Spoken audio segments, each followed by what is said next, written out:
സുബഹ് നിസ്കരിച്ചില്ലെങ്കിൽ പിന്നെ നമ്മൾ എന്തിനു കൊള്ളാലേ? ഉസ്താദെ, ഒരുപാട് ആഗ്രഹമുണ്ട് സുബഹിക്കൊന്ന് എഴുന്നേൽക്കാനായിട്ട്. പക്ഷെ പറ്റുന്നില്ലാന്നേ. എന്തോരം അലാറം വെച്ചിട്ടും എന്തോരം കാര്യങ്ങൾ ചെയ്തിട്ടും സുബഹിക്കൊന്ന് എഴുന്നേൽക്കാൻ പറ്റണില്ല. ഞങ്ങൾ ഒരുപാട് ആഗ്രഹിക്കുന്നുണ്ട് കേട്ടോ സുബഹിക്ക് എഴുന്നേൽക്കാൻ. പക്ഷെ സുബഹിക്ക് എഴുന്നേൽക്കാൻ പറ്റണില്ല. ഭയങ്കര കൊതിയുണ്ട് എന്നാണ്. അങ്ങനെ ആഗ്രഹിക്കുന്നവരോട് പറയട്ടെ, 12 കാര്യങ്ങൾ നിങ്ങൾ ശ്രദ്ധിച്ച് ചെയ്തോ. ഇൻഷാ അല്ലാഹ് നിങ്ങൾ നിസ്കരിച്ചിരിക്കും സുബഹ്. സുബഹി ഇല്ലെങ്കിൽ പിന്നെ ജോലിയിൽ ബർക്കത്തുണ്ടോന്നേ, മക്കളിൽ കുടുംബത്തിൽ ബർക്കത്തുണ്ടോ, ഒരു സമാധാനവും ആസ്വദിക്കാൻ നമ്മളെ കൊണ്ട് പറ്റൂല. സുബഹ് നിസ്കാരമില്ലേ അവൻ്റെ ജീവിതം അടപടലം തകർന്നു പോയിട്ടുണ്ട്. അപ്പം അതുകൊണ്ട് തന്നെ സുബഹ് കൃത്യാക്കണം. എനിക്ക് പറ്റണില്ല എന്ന് പരിതപിക്കുന്നവരുണ്ടെങ്കിൽ, എനിക്ക് എഴുന്നേക്കാൻ പറ്റുന്നില്ല എന്ന് പറയുന്നവരുണ്ടെങ്കിൽ മസ്റ്റായും ഈ 12 കാര്യം ഒന്ന് ഫോളോ ചെയ്തോ.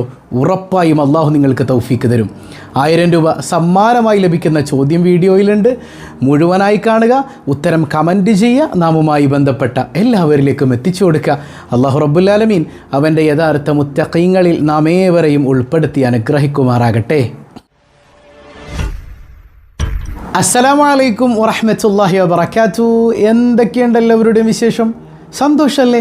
എവിടെ പുഞ്ചിരിച്ചുകൊണ്ടൊരു ഹംദ് പറഞ്ഞേ. അൽഹംദുലില്ലാഹി റബ്ബിൽ ആലമീൻ. മാഷാ അല്ലാഹ്, ഈ ഒരു ഹംദിൻ്റെ ബർക്കത്തുണ്ട്.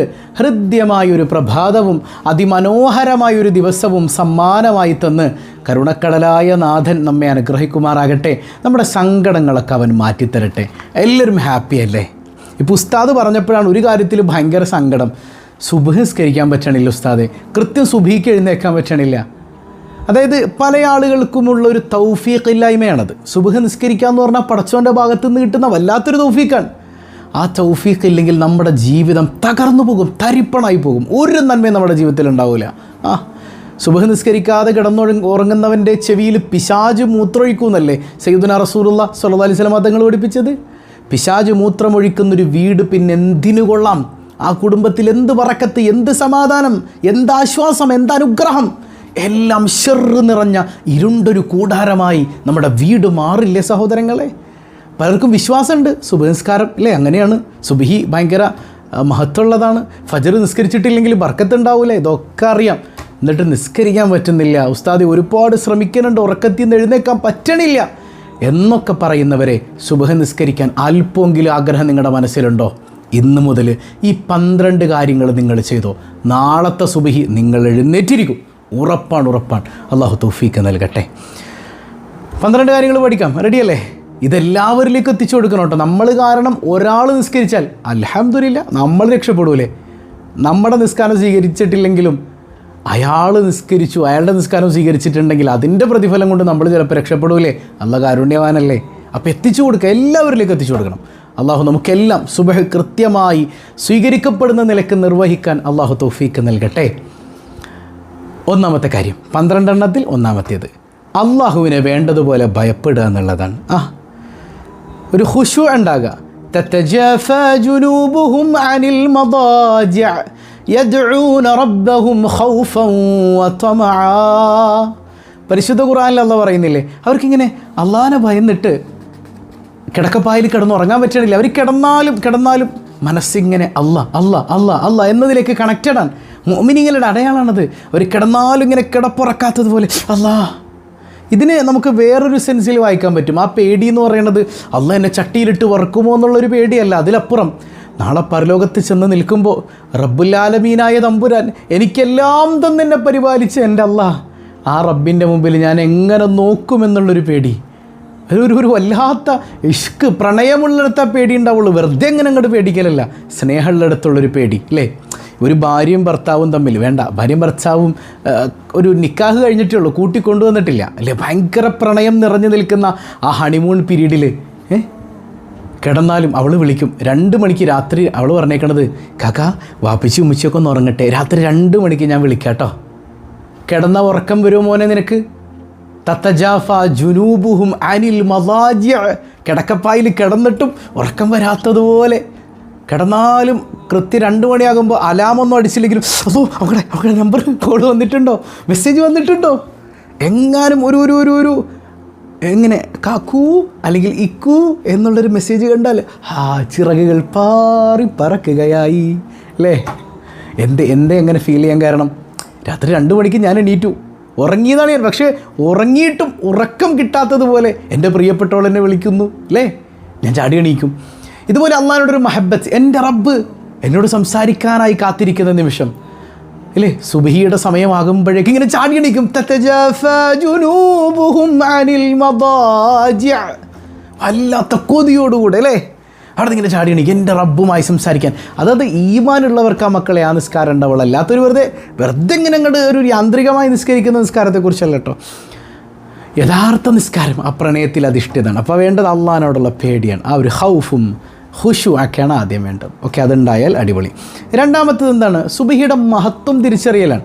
ഒരു സംഗതിയോട് നമുക്ക് കൂടുതൽ ഇഷ്ടം ഉണ്ടാകണത് അതിൻ്റെ മഹത്വം തിരിച്ചറിയുമ്പോഴാണ് അല്ലേ ആണ്. ഇപ്പോൾ സുബ്ഹിക്ക് ഹബീബ് സല്ലല്ലാഹു അലൈഹി വസല്ലം തങ്ങൾ എന്തോരം മഹത്വം പറഞ്ഞു തന്നിട്ടുണ്ട്. സുബ്ഹിയുടെ ഏറ്റവും വലിയൊരു പ്രത്യേകത എന്താ? 2 വിഭാഗം മലക്കുകൾ സംഗമിക്കുന്നൊരു സമയമാണ്. ഒരു വിഭാഗം ആകാശത്ത് നിന്ന് ഇറങ്ങി വരും, ഒരു വിഭാഗം നമ്മുടെ രാത്രിയിലെ മുഴുവൻ നന്മകളും തിന്മകളൊക്കെ രേഖപ്പെടുത്തിയിട്ട് ആകാശത്തേക്ക് ഉയർന്നു പോകും. അപ്പോൾ ഉയർന്നു പോകുന്നവരും രാവിലത്തെ കാര്യങ്ങൾ പിറ്റേന്നത്തെ എഴുതാൻ വരുന്ന ആ മലക്കുകളും കൂടെ ഒന്നിച്ചു ചേർന്നിട്ട് ഒരു മനോഹരമായ നിമിഷമാണ് സുബ്ഹിയുടേത്. അപ്പോൾ അവരിങ്ങനെ ആകാശത്തേക്ക് ചെല്ലുമ്പോൾ അല്ലാഹു റബ്ബുൽ ആലമീൻ അവരോട് ചോദിക്കും, നിങ്ങൾ ഏതവസ്ഥയിലാണ് എൻ്റെ അടിമയെ വിട്ടുപിരിഞ്ഞു പോരുന്നത്? അപ്പോൾ അവർ പറയും, പടച്ചോനെ നിൻ്റെ അടിമ നിസ്കരിക്കുകയാണല്ലാ. എന്തൊരു സന്തോഷമായിരിക്കും അത്. അങ്ങനെ നമ്മളെക്കുറിച്ച് പറയുന്ന മലക്കുകളാകണ്ടേ, അല്ലാതെ മലക്കുകൾ അടിമ ഏത് നിമിഷത്തിലാണ് നിങ്ങൾ വിട്ടുപിരിഞ്ഞ് പോരുന്നതെന്ന് ചോദിക്കുമ്പോൾ പൂരം ഉറക്കമാണ് റബ്ബേ. ബാങ്കും വിളിച്ച് എല്ലാം വിളിച്ച്, കെട്ടിയോളും വിളിച്ച് അല്ലെങ്കിൽ കെട്ടിയോനും വിളിച്ച്, ആ പടു എണീറ്റിട്ടില്ല റബ്ബേ, അവിടെ കിടന്ന അമ്മാതിരി ഉറക്കമാണ്, പോതച്ചു മൂടി കൂർക്കം വലിച്ച് ഉറങ്ങുന്നുണ്ട്. എന്തൊരു നന്ദി കെട്ട അടിമയാടോ നമ്മൾ, നായേക്കാൾ അതപ്പതിച്ചു പോയില്ലേ അല്ലേ. അല്ലാഹു നമുക്ക് ബോധം തരട്ടെ. ഹബീബായ സല്ലല്ലാഹു അലൈഹി വസല്ലം തങ്ങൾ പറയുന്നുണ്ട്, മൻ സ്വല്ല സുബ്ഹ ഫഹുവ ഫീ ദിമ്മത്തില്ല. ഒരാൾ സുബ്ഹ് നിസ്കരിച്ചാൽ അവൻ അള്ളാഹിൻ്റെ പ്രൊട്ടക്ഷനിലാണ്. മാത്രമല്ല അവനെ ആരെങ്കിലും വേദനിപ്പിച്ചാൽ അള്ളാഹ് അവനെ പിടിച്ച് നരകത്തിലിടും. നമുക്ക് പിടിയിട്ടില്ല. സുബ്ഹ് നിസ്കരിച്ചവൻ അള്ളാഹിൻ്റെ കാവലിലാണ്. അങ്ങനെ സുബ്ഹ് നിസ്കരിച്ച ഒരാളെ ആരെങ്കിലും വേദനിപ്പിച്ചാൽ അവനെ പിടിച്ചല്ല നരകത്തിലിടും. ഇത്രയും വലിയ പ്രൊട്ടക്ഷൻ ആർക്ക് കിട്ടും? ഇനി ഒരാൾ നിസ്കരിച്ചില്ലെങ്കിലോ വലഫി ദിമ്മത്തിൽ, അവൻ അള്ളാഹിൻ്റെ കാവലില്ല, അവന് നേരെ അപകടങ്ങളൊക്കെ അങ്ങോട്ട് ഇടിച്ചു കയറി വരും. കാവൽ എന്തെല്ലാം ദിക്റില്ലാലും മോനെ സുബ്ഹ് നിസ്കരിച്ചിട്ടില്ലേ അന്നത്തെ ദിവസം നിനക്ക് പടച്ചോൻ്റെ കാവലില്ല. സയ്യിദുനാ റസൂലുള്ളാഹി സ്വല്ലല്ലാഹു അലൈഹി വസല്ലം കണ്ടോ. അപ്പോൾ സുബ്ഹിയുടെ സമയത്ത് സുബ്ഹ് നിസ്കരിക്കുന്നവരെ നാളെ സ്വർഗ്ഗത്തിൽ അള്ളാഹിനെ കാണുമെന്നാണ് ഹദീസ് അല്ലേ. സുബ്ഹ് നിസ്കരിക്കുന്നവർക്ക് നാളെ 14 അമ്പിളി ഉദിച്ചു നിൽക്കണത് പോലെ അല്ലേ. ആരാ അള്ളാഹിനെ കണ്ടത്? അള്ളാഹിനെ കണ്ട നബി, അർശിങ്കൽ ചെന്ന നബി. ആ അർശിങ്കൽ ചെന്ന അള്ളാഹിനെ കണ്ട മുത്തുനബി സല്ലല്ലാഹു അലൈഹി വസല്ലം തങ്ങൾ. അങ്ങനെ ഒരു മഖ്ലൂക്ക് ലോകത്തുണ്ടെങ്കിൽ അത് മുത്തുനബിയുള്ളൂ. നമുക്ക് കാണാം എവിടെ? സ്വർഗ്ഗത്തിൽ. ആ സ്വർഗ്ഗത്തിൽ കാണാൻ പറ്റണമെങ്കിൽ സുബ്ഹ് നിസ്കരിക്കണം. പരിശുദ്ധ റസൂലുള്ളാഹി സ്വല്ലല്ലാഹു അലൈഹി വസല്ലം. മുനാഫിക്കുകൾക്ക് പറ്റൂല കേട്ടോ. മുനാഫിക്കുകളെ 1-2 ദിവസം ഇങ്ങനെ എണീക്കാൻ നോക്കും, പക്ഷേ അവർക്ക് തുടരാൻ പറ്റൂല. സുബ്ഹി കൃത്യാക്കാൻ മുനാഫിക്കുകൾക്ക് പറ്റൂല കേട്ടോ. അവർക്ക് ഏറ്റവും ഭാരമുള്ളത് 2 നിസ്കാരമാണെന്ന് മുത്ത് റസൂൽ സല്ലല്ലാഹു അലൈഹി വസല്ലം. ഒന്ന് സുബ്ഹി ആണെങ്കിൽ മറ്റൊന്ന് ഇശ ആണ്. ഇശാന് മുമ്പ് പൂരം ഉറക്കമുറങ്ങും, സുബ്ഹിയുടെ സമയത്ത് നല്ല ഉറക്കമുറങ്ങും. എണീക്കാൻ പറ്റില്ല, ഭയങ്കര മടി പ്രയാസം. പാക്ക മുനാഫിക്കുകൾ നരകത്തിൻ്റെ അടിത്തട്ടിലാണെന്ന് പരിശുദ്ധ ഖുർആൻ. അള്ളാഹു കാത്തുരക്ഷിക്കട്ടെ. അപ്പോൾ രണ്ടാമത്തേത് സുബ്ഹിയുടെ മഹത്വം തിരിച്ചറിയലാണ്. മൂന്നാമത്തേത് ആത്മാർത്ഥമായി ആഗ്രഹിക്കുക. ഒരു കൊതി ഉണ്ടാകണം കിടക്കാൻ നേരത്ത്. നാളെ എണീക്കണം, അലാറൊക്കെ വെച്ച് കിടക്കണം. അങ്ങനെയല്ല, ഒരു കൊതി. എൻ്റെ റബ്ബിൻ്റെ മുമ്പിൽ എനിക്ക് നിൽക്കണം, സുബ്ഹിക്ക് എണീറ്റ് നിസ്കരിക്കണം. ഇവിടെ സുബ്ഹി നിസ്കരിച്ചാൽ കിട്ടുന്ന പോസിറ്റീവ് എനർജിയൊന്നും ഒരു യോഗക്കും ഒരു ജിമ്മിലും പോയാൽ കിട്ടൂല. അമ്മാതിരി നിസ്കാരമാണ് സുബ്ഹിയുടെ നിസ്കാരം. ഏതെങ്കിലും ഒരു മൂലക്ക് കൊണ്ടുപോയിട്ട് സൂര്യൻ ഉദിക്കണതിന് 1 മിനിറ്റ് മുമ്പ് അങ്ങ് നിസ്കരിച്ച് കൈകെട്ടിയിട്ട് അതിൽ കാര്യമൊന്നുമില്ല. ആ സമയത്ത് നിസ്കരിക്കണം. ഞാൻ ചോദിക്കട്ടെ, ഇപ്പോൾ നിങ്ങളൊരു ടൂർ പോകാൻ പ്ലാൻ ചെയ്തു ഫാമിലിയിൽ, സ്ത്രീകളോട് ചോദിക്കട്ടെ അല്ലെങ്കിൽ പുരുഷന്മാർ ആരായിക്കോട്ടെ, 4 മണിക്ക് എഴുന്നേൽക്കണം എന്ന് പറഞ്ഞാൽ 3 മണിക്ക് നമ്മൾ എണീറ്റ് ബാക്കിയുള്ളവരെ വിളിച്ച് എണീപ്പിക്കൂലേ? കാരണം എന്താ? അത്ര കൊതിയുണ്ട്. ഇത്ര നാളായി കുടുംബക്കാരൊക്കെ ആയിട്ടൊരു ടൂർ പോയിട്ട്. കുഞ്ഞിലെ പോയതാണ് ഞാൻ. ഇനിയൊന്ന് പോകണം, അടിച്ച് പൊളിക്കണം. എനിക്കൊരു പാട്ടൊക്കെ പാടണം. മൂന്നാറൊക്കെ നല്ല തണുപ്പായിരിക്കും. അടിപൊളി. ഇതായിരുന്നു കൊതി. എന്നാൽ സുബ്ഹി അവിടെ കൊതിയായിട്ടുണ്ട്. നമുക്ക് വെറുതെ പറയും, എനിക്ക് ഭയങ്കര ആഗ്രഹോടി സുബ്ഹി നിസ്കരിക്കാൻ, പക്ഷെ പറ്റണില്ല. എന്താണെന്നറിയാൻ പാടില്ല. പടച്ചു ആ ജാതി ഉടായ്പൊക്കെ കയ്യിൽ വെച്ചാൽ മതി. ആത്മാർത്ഥമായ കൊതിയുണ്ടോ? അള്ളാഹ് തൗഫീഖ് ചെയ്യും. ടൂർ പോകാനാണോ കൊതി? നിങ്ങൾ ടൂർ പോകും.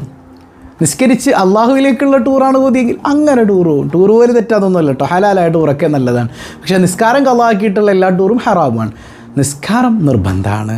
അതിനിപ്പോൾ സിയാറത്ത് ടൂർ പോയാലും നിസ്കാരം ഹറാമാക്കി, നിസ്കാരം കളാക്കിയാൽ ആ ടൂർ തന്നെ പ്രശ്നത്തിലാണ്. മനസ്സിലാവുന്നുണ്ടോ? അപ്പോൾ അതിലൊക്കെ സൂക്ഷ്മത പാലിക്കുക, ആത്മാർത്ഥമായ ഒരു കൊതി ഉണ്ടാകണം. മനസ്സിലാവുന്നുണ്ടോ?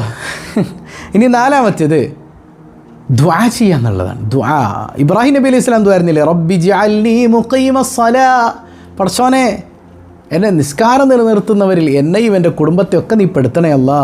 അല്ലേ? അള്ളാഹിനോട് നിരന്തരം എന്ത് വരക്കണം, പടച്ചോനെ സുബ്ഹ് കൃത്യമായിട്ട് നിസ്കരിക്കാൻ തൗഫീക്ക് നൽകണേ അല്ലാ, 5 വക്തും മുടങ്ങാതെ നിസ്കരിക്കാൻ തൗഫീക്ക് നൽകണേ പടച്ചോനെ. ഉദ്ഉനി അസ്തജിബ് ലക്കും, ചോദിച്ചോ ഞാൻ തരാന്നേ, നിങ്ങൾ ചോദിക്കാത്ത പ്രശ്നമല്ലേ ഉള്ളൂ, നിങ്ങൾ ചോദിക്കുക. ഇനി 5-ാമത്തേത് അത് ഭയങ്കര ഡേഞ്ചറാണ്, ഹറാമിൽ നിന്ന് വിട്ടു നിൽക്കുക എന്നുള്ളതാണ്. ഹറാമിൽ നിന്ന് വിട്ടു നിൽക്കാതെ നിങ്ങൾക്ക് സുബ്ഹ് നിസ്കരിക്കാൻ പറ്റൂല. ഇനി അങ്ങനെ നിങ്ങൾ നിസ്കരിക്കുന്നുണ്ടെങ്കിൽ തന്നെ അത് വെറും ഒരു കോപ്രായം മാത്രമാണ്. സൂറത്തുൽ മുഅ്മിനൂനിലൂടെ അല്ലാഹ് പറയുന്നുണ്ട്, ഖദ് അഫ്ലഹൽ മുഅ്മിനൂൻ അല്ലദീന ഹും ഫീ സ്വലാത്തിഹിം ഖാശിഊൻ വല്ലദീന ഹും അനിൽ ലഗ്വി മുഗ്രിദൂൻ. നിസ്കരിക്കുന്ന മുഅ്മിനീങ്ങൾ വിജയിച്ചു അല്ലേ? നിസ്കാരത്തിൽ ഭയഭക്തിയുള്ളവരാണ് അവർ വിജയിച്ചു. എന്തേ അവരുടെ ഭയഭക്തിക്ക് കാരണം? അവർ ലഗ്വുകളിൽ നിന്ന്, മോശം കാര്യങ്ങളിൽ നിന്ന് അവർ വിട്ടു നിൽക്കുന്നവരാണ്. അവർ മ്യൂസിക്കിൽ നിന്ന്, സിനിമയിൽ നിന്ന്, ഹറാമായ ചിന്തകളിൽ നിന്ന് എന്നൊക്കെ വിട്ടു നിൽക്കുന്നവരാണ്. മനസ്സിലാവുന്നുണ്ടോ? ഇത് മ്യൂസിക്കും കേൾക്കും, സിനിമയും കാണും, എല്ലാം കണ്ടുകൊണ്ട് സുബഹിസ്കരിക്കാൻ തൗഫീക്ക് നൽകണേ പടച്ചോനെ, ഒരു കാര്യമില്ല മോനെ, അതിലൊന്നും ഒരു കാര്യമില്ല.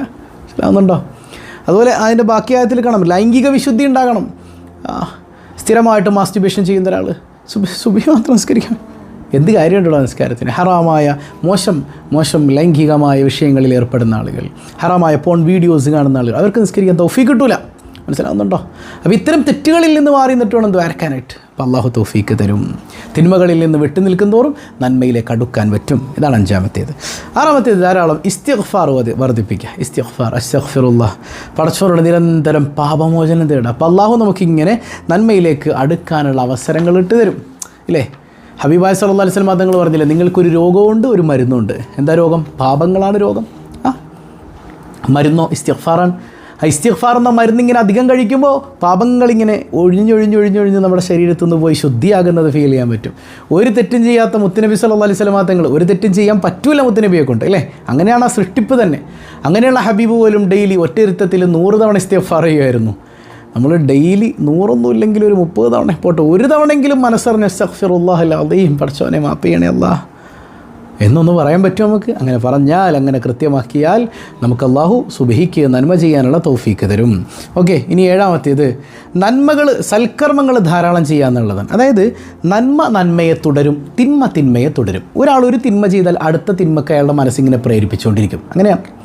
നന്മ ഒരെണ്ണം ചെയ്താൽ കൂടുതൽ നന്മ ചെയ്യാൻ പ്രേരണ കിട്ടും. അപ്പോൾ നല്ലത് തേടി പിടിക്കുക, നല്ലത് ധാരാളം ചെയ്യുക. പകൽ സമയം മുഴുവൻ നന്മ, രാത്രി നന്മ.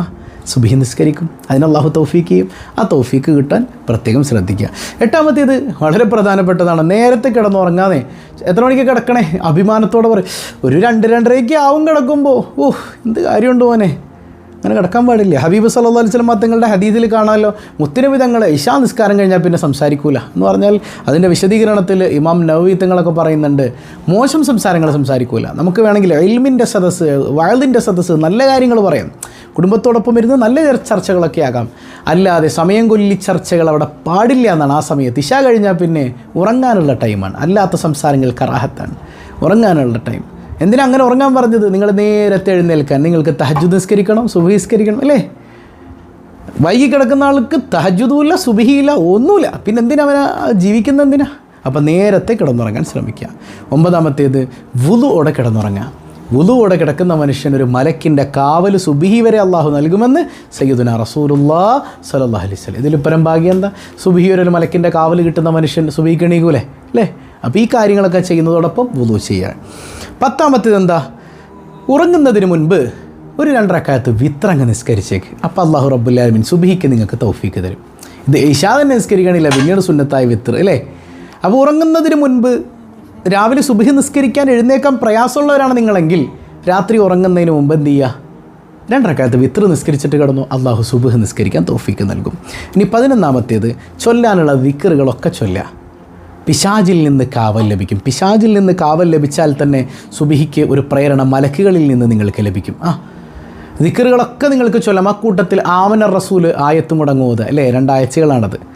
കൻസുമിൻ കുനൂസിൽ ജന്ന അല്ലേ, സ്വർഗത്തിലെ നിധികളിൽപ്പെട്ടൊരു നിധി, അർശിൻ്റെ ചുവട്ടിലെ നിധികളിൽപ്പെട്ടൊരു നിധിയായിട്ടൊക്കെ പരിചയപ്പെടുത്തിയ ആമന റസൂൽ. ആ സൂറത്തുൽ ബക്കറയുടെ അവസാനത്തെ 2 ആയത്ത് മനസ്സറിഞ്ഞ് നിങ്ങൾ കിടക്കാൻ നേരത്ത് ഓദിക്കോ. ചൊല്ലേണ്ട ദിക്റുകളൊക്കെ ചൊല്ലിയിട്ട് നേരം വെളുക്കുമ്പോൾ സുഖമായിട്ട് നിങ്ങൾക്ക് സുബഹിക്ക് എഴുന്നേക്കാൻ പറ്റും. 12ാമത്തേത് എന്താണ്? നമുക്ക് എഴുന്നേൽക്കാനുള്ള മാധ്യമങ്ങളെയൊക്കെ സ്വീകരിക്കാം. അലാം വെക്കുക. എവിടെ വെക്കണം? തലങ്ങണിയിൽ അടിയിൽ കൊണ്ടുപോയി വെക്കരുത്. നമ്മളത് ഓഫ് ചെയ്തിട്ട് വീണ്ടും ഉറങ്ങും. അലാറം അടിച്ചത് കേട്ടില്ലടി ഞാൻ, പിന്നെ കേട്ടില്ല, അതൊക്കെ ഓഫ് ചെയ്ത് വെച്ചിട്ട് പൂരം ഉറക്കം ഉറങ്ങാണ് ഇല്ലേ. 5:30 അലാറം വെക്കും, അത് നമ്മൾ സ്നൂസ് ചെയ്യും. 5:40 അലാറം വെക്കും, സ്നൂസ് ചെയ്യും. 5:50 അലാറം വെക്കും, സ്നൂസ് ചെയ്യും. 6 മണിക്ക് വെക്കും, സ്നൂസ് ചെയ്യും. 6:10 വെക്കും. അല്ലോ കള്ളായിപ്പോയി, അസ്തഗ്ഫിറുല്ലാഹ്. എന്നിട്ട് മനസ്സിൽ ശൈത്താൻ ഇട്ടുതരും, സാരമില്ല മോളെ, അറിയാണ്ട് ഉറങ്ങിപ്പോയിട്ടല്ലേടാ, അള്ള കാരുണ്യവാനാണ്, ഓലക്കയാണ്, നോക്കിയിരുന്നാൽ മതി. അറിയാണ്ട് ഉറങ്ങിപ്പോയത്, അത് എല്ലാം സ്നൂസ് ചെയ്ത് കളഞ്ഞതാരാ? നിങ്ങൾ തന്നെയല്ലേ. എന്നിട്ട് ലാസ്റ്റ് അത് ശൈത്താനാണ് പറഞ്ഞു തരണത്, എന്നാൽ കാരുണ്യവാനാണ്, നോക്കിയിരുന്നോടെ. ഇത് തമാശ രൂപേണ പറയേണ്ടതല്ല, ഞാൻ പിന്നെ അങ്ങനെ ചിരിച്ചു പറഞ്ഞു എന്നുള്ളൂ. ഇത് ഗൗരവം നിങ്ങൾ മനസ്സിലാക്കണം കേട്ടോ. അത്രമേൽ നമ്മൾ ശ്രദ്ധിക്കേണ്ട വിഷയമാണത്. അലാം വെക്കുമ്പോൾ എപ്പോഴും ദൂരെ വെക്കുക. ദൂരെ വെച്ചാൽ പിന്നെ എഴുന്നേറ്റ് പോയി ഓഫ് ചെയ്യണം. അതുകൊണ്ടാണ് ദൂരെ വെക്കാൻ പറഞ്ഞത്. അടുത്ത് വെച്ചാൽ കിടന്നുകൊണ്ട് അങ്ങോട്ട് ഓഫ് ചെയ്ത് ഉറങ്ങും. ദൂരെ വെക്കുക. അപ്പോൾ പിന്നെ എഴുന്നേറ്റ് ചെല്ലുമ്പോൾ പിന്നെ ഉറങ്ങൂല, പിന്നെ സുബീസ്കരിക്കാൻ തൗഫീഖ് കിട്ടും. മനസ്സിലാവുന്നുണ്ടോ? അതുപോലെ തന്നെ പറയാൻ പറ്റുന്നവരോടൊക്കെ പറഞ്ഞു വെക്കുക. കെട്ടിയോളോട് പറയണം, അതിനാദ്യം അവളെ എണീറ്റിട്ട് വേണ്ടി ഉസ്താദിയും അതൊക്കെ നമ്മൾ പറഞ്ഞു മനസ്സിലാക്കുക. കെട്ടിയോളോട് പറയാം, കെട്ടിയോളാണെങ്കിൽ കെട്ടിയോനോട് പറയാം, കൂട്ടുകാരന്മാരോടൊക്കെ പറയാം. അവന്മാരൊന്നും നിസ്കരിക്കൂല, അപ്പം അടിപൊളി കമ്പനി ആയിട്ടുണ്ട്, പറ്റിയ കൂട്ടുകാരുണ്ട് അല്ലേ. അപ്പോൾ സുബഹി നിസ്കരിക്കുന്ന കുടുംബക്കാരുണ്ടെങ്കിൽ അവരോട് പറയാം, ഒന്ന് വിളിച്ചേക്കണം കേട്ടോ മൂത്താപ്പ, ഡെയിലി അവർ വിളിക്കട്ടെ കൂട്ടുകാർ. എനിക്കങ്ങനെ ചില സഹോദരങ്ങളെ പരിചയമുണ്ട്. അവരെ പറയാം, ഉസ്താദ് ഞാൻ എൻ്റെ ഫ്രണ്ടിനെ വിളിക്കും രാവിലെ സുബഹി നിസ്കരിക്കാനേ. മാഷാ അല്ലാഹ്, അവരല്ലേ സ്വർഗത്തിലേക്ക് വരുന്ന കൂട്ടുകാർ. അപ്പോൾ നമുക്ക് തേടാൻ പറ്റുന്ന ഭൗതിക മാധ്യമങ്ങളൊക്കെ തേടുക. അങ്ങനെ 12 കാര്യങ്ങൾ ഇത് നിങ്ങൾ ഫോളോ ചെയ്ത് നോക്കിയേ. നാളെ നിങ്ങൾ സുബഹി നിസ്കരിച്ചിരിക്കും. അള്ളാഹു തൗഫീഖ് നൽകട്ടെ. എല്ലാവരിലേക്ക് ഈ വീഡിയോ നിങ്ങൾ എത്തിച്ചു കൊടുക്കണം. ഒരാൾ പോലും ഇല്ലാണ്ട് ഷെയർ ചെയ്യാതിരിക്കരുത് കേട്ടോ. കാരണം ഒരാൾക്കെങ്കിലും സുബഹി നിസ്കരിക്കാൻ തൗഫീഖ് കിട്ടിയാലേ രക്ഷപ്പെട്ടില്ലേ. അള്ളാഹു തൗഫീഖ് ചെയ്യട്ടെ. പിന്നെ നമ്മുടെ ഫിസ്മോളിലെ ചാനലിലൊരു കിടിലം വീഡിയോ നമ്മൾ ഇട്ടിട്ടുണ്ട്, പല ആളുകളും കണ്ടിട്ടില്ല. എന്താണ്, നമ്മുടെ കുഞ്ഞുങ്ങൾ പല ആളുകളും സങ്കടം പറയാറുണ്ട്, ഉസ്താദേ കുട്ടി ഭയങ്കര മറവിയാണ്, മടിയാണ്, പഠനത്തിൽ പിന്നാക്കാണ്, അപ്പോൾ അതിനെങ്ങനെ നമ്മൾ സോൾവ് ചെയ്യാം എന്നുള്ളത് ആത്മീയ ഭൗതികമായ മേഖലയിലൊക്കെ ക്ലബ് ചെയ്തിട്ടൊരു വീഡിയോ നമ്മൾ ഇട്ടിട്ടുണ്ട്. അതിൻ്റെ ലിങ്ക് ഫസ്റ്റ് കമൻ്റായിട്ട് പിൻ ചെയ്ത് വെച്ചിട്ടുണ്ട്. എല്ലാവരും കയറി കാണുക, മക്കളെ കാണിക്കുക കേട്ടോ. അള്ളാഹു തൗഫീഖ് ചെയ്യട്ടെ. അപ്പോൾ 1000 രൂപ സമ്മാനമായി ലഭിക്കുന്ന ഇന്നത്തെ ചോദ്യം. ഇന്നലെ നമ്മൾ ചോദിച്ചെന്താണ്, ആദ്യമായി ബിസ്മില്ലാഹിർ റഹ്മാനിർ റഹീം എന്ന് പറഞ്ഞ നബി ആരാണ്? അത് സയ്യിദുന സുലൈമാൻ അലൈഹിസ്സലാം. നൂഹ് നബിയുടെ കാലത്ത് ബിസ്മില്ല മാത്രമേ ഉള്ളൂ. പിന്നീട് അത് കൃത്യമായി എഴുത്തിൽ എഴുതുന്നത് ആരാണ്? ഫഇന്നഹു ബിസ്മില്ലാഹിർ റഹ്മാനിർ റഹീം. അത് സുലൈമാൻ നബി അലൈഹി സ്വലാത്തു വസ്സലാമാണ്. ഓക്കെ, ഇന്നത്തെ സിമ്പിളായ ചോദ്യം, സുലൈമാൻ നബി അലൈഹി സ്വലാമിൻ്റെ പിതാവിൻ്റെ പേരെന്താണ്? കമൻറ്റ് ചെയ്യുക. അല്ലാഹു ബറക്കത്ത് ചെയ്യട്ടെ.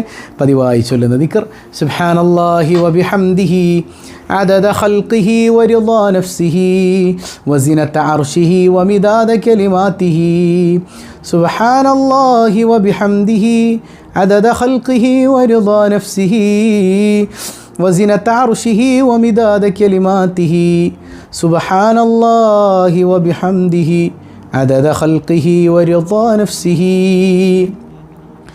وزنة عرشه ومداد كلماته الحمد لله رب العالمين اللهم صل على سيدنا محمد وعلى آل سيدنا محمد. അർഹമുറാഹിമായ റബ്ബേ, ഈ സദസ്സ് നീ സ്വീകരിക്കണേ അല്ല, നീ ഹായിബാക്കല്ലേ അല്ല. പടച്ചോനെ, സുബ്ഹ് മുതൽ എല്ലാ നിസ്കാരങ്ങളും കൃത്യമായി നിർവഹിക്കാൻ നിൻ്റെ കാരുണ്യം കൊണ്ട് ഞങ്ങൾക്ക് തൗഫീക്ക് നൽകണേ അല്ല. ഈ പറഞ്ഞ 12 കാര്യങ്ങളും അതുപോലെ ഫോളോ ചെയ്യാൻ തൗഫീക്ക് നൽകണേ അല്ല. പാപങ്ങൾ ചെയ്ത ധാരാളം ആളുകൾ ഞങ്ങളിലുണ്ട്, ഞങ്ങളടക്കം പാപികളാണ് റബ്ബേ, നീ പുറത്തു തരണേ തമ്പുരാനെ. നിൻ്റെ കാരുണ്യം കൊണ്ടല്ലാതെ ഞങ്ങൾക്ക് രക്ഷയില്ലല്ലോ അല്ലാ. ഒരുപാട് ദുആ വസിയ്യത്തുകളുണ്ട്, സങ്കടങ്ങളൊക്കെ തീർക്കണേ അല്ല. മക്കളില്ലാത്തവരുണ്ട്, സ്വാലിഹീങ്ങളായ സന്താനങ്ങളെ നൽകണേ അല്ല. ഉള്ളവരെ സ്വാലിഹീങ്ങളാക്കണേ അല്ല. പ്രയാസങ്ങൾ ദൂരീകരിക്കണേ അല്ല. കടക്കണിയിൽപ്പെട്ടവരുണ്ട്, കടങ്ങൾ ഏറ്റെടുക്കണേ അല്ല. യാ റബ്ബന, ഈ സദസ്സ് മറ്റുള്ളവരിലേക്ക് എത്തിച്ചു കൊടുക്കുന്ന പ്രിയപ്പെട്ട സഹോദരങ്ങളെ നീ ഏറ്റെടുക്കണേ അല്ല. യാ റബ്ബന, പടച്ചവനെ, ഞങ്ങളുടെ തൊഴിലുകൾ മറ്റു മേഖലകളിൽ അഭിവൃദ്ധി നൽകണേ അല്ല. അസുഖബാധിതർക്ക് ശിഫ നൽകണേ അല്ല. മാരക രോഗങ്ങൾ കൊണ്ട് പ്രയാസപ്പെടുന്നവർ, ഹോസ്പിറ്റലുകളിൽ അഡ്മിറ്റായവർ പരിപൂർണ്ണ ശിഫ നൽകണേ അല്ല. പടച്ചവനെ, ഞങ്ങളിൽ നിന്ന് വിട പറഞ്ഞ മാതാപിതാക്കൾ, ബന്ധുമിത്രാദികൾ എല്ലാവർക്കും മഗ്ഫിറത്ത് നൽകണേ അല്ല. സ്വബാഹുൽ ഖൈർ കുടുംബത്തിൽ നിന്ന് മൺമറഞ്ഞു പോയവരുടെ ഖബർ ജീവിതം സ്വർഗ്ഗപ്പൂന്തോപ്പാക്കണേ അല്ല. യാ റബ്ബന എപ്പോഴാണ് ഞങ്ങൾ മരിക്കുന്നതെന്നറിയില്ല റബ്ബെ, ഈമാൻ സലാമത്താക്കണയല്ല. ഞങ്ങൾ ആരെയും നീ പെട്ടെന്ന് വിളിക്കല്ലയല്ല. ആഫിയത്തുള്ള ദീർഘായുസ് നിൻ്റെ ത്വാഅത്തിൽ നൽകണയല്ല. ഞങ്ങളെയും ഞങ്ങളിൽ നിന്ന് വിട പറഞ്ഞവരെയും പ്രത്യേകിച്ച് സ്വബാഹുൽ ഖൈർ കുടുംബത്തിലെ ഓരോരുത്തരെയും അഷ്റഫുൽ വറ റസൂലുള്ളാഹി സ്വല്ലല്ലാഹു അലൈഹി വസല്ലമ തങ്ങളോടൊപ്പം നിൻ്റെ കാരുണ്യത്തിൽ ഒരുമിപ്പിക്കണയല്ല. ബിഹഖി സ്വല്ലല്ലാഹു അലാ മുഹമ്മദ് സ്വല്ലല്ലാഹു അലൈഹി വസല്ലം, സ്വല്ലല്ലാഹു അലാ മുഹമ്മദ് സ്വല്ലല്ലാഹു അലൈഹി വസല്ലം, അല്ലാഹുമ്മ സ്വല്ലി അലാ മുഹമ്മദ് യാ റബ്ബി സ്വല്ലി അലൈഹി വസല്ലം. വസ്സലാമു അലൈക്കും വറഹ്മത്തുള്ളാഹി വബറകാതുഹു.